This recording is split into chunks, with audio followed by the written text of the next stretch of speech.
Architecture as a fiction focuses on how modern architecture became independent from historical contexts. Eisenman argues that classical architecture, which was based on timeless values like naturalness and harmony, lost its relevance with modernism. Modernism broke these connections, allowing architecture to develop its own language and processes. According to Eisenman, not classical architecture doesn't carry traditional semiotic or functional meanings. Instead, it exists by its own internal rules, like a writing task. Architecture no longer has to represent something specific, it can just be a process without carrying predetermined meanings. Eisenman believes that architecture should no longer be tied to the past and that it must develop its own independent language. In conclusion, Eisenman questions architecture's relationship with history and suggests that architecture should evolve into something that isn't limited by classical traditions. With not classical approach, architecture becomes independent and free from semiotic meanings, giving it more freedom to express itself. Throughout architectural history, there has been a persistent tension between tradition and science.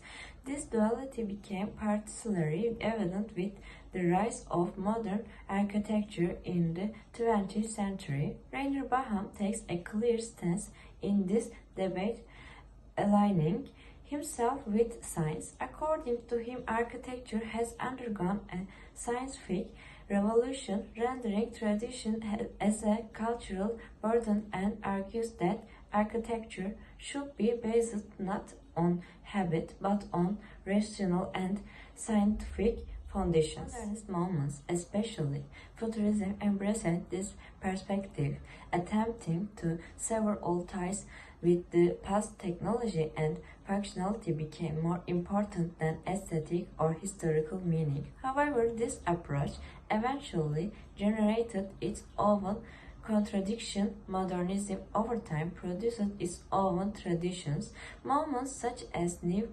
Brutalism challenged these newly formed conventions, revealing that the relationship between tradition and science is more complex than it initially seems.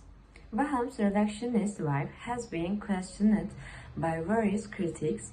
Traditional architectural forms are not merely stylistic, they also carry historical, cultural, and social significance. Ignoring this knowledge can lead architecture into superficiality.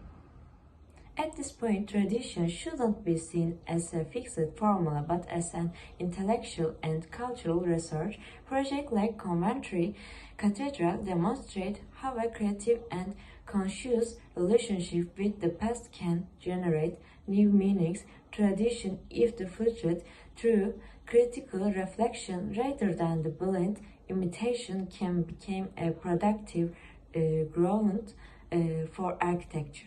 Karl Popper's philosophy of science offers a valuable framework here. According to Popper, science advances through constant criticism and falsification. Architecture, in a similar way, gains value when tradition is questioned and reinterpreted.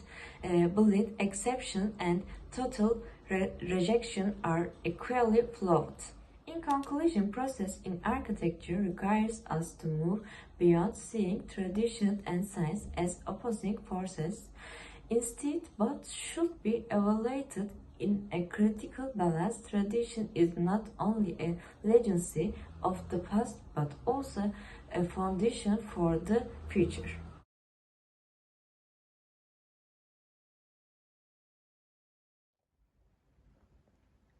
Anderson says that architects shouldn't just copy old buildings or styles. Instead, they should understand the meaning behind traditional architecture, like the social, cultural, and political ideas of that time.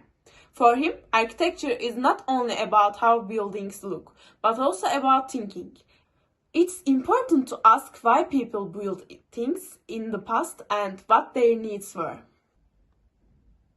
Then architects can use this knowledge to make new and creative designs today.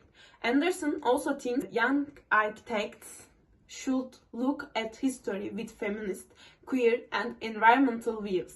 So tradition isn't something fixed. We can change and use it in new ways.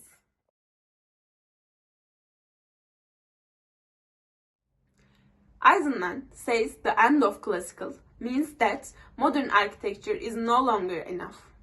He thinks modern buildings often look the same and don't have meaning for people. He believes that architecture should now focus on its own rules and forms, not on history or tradition.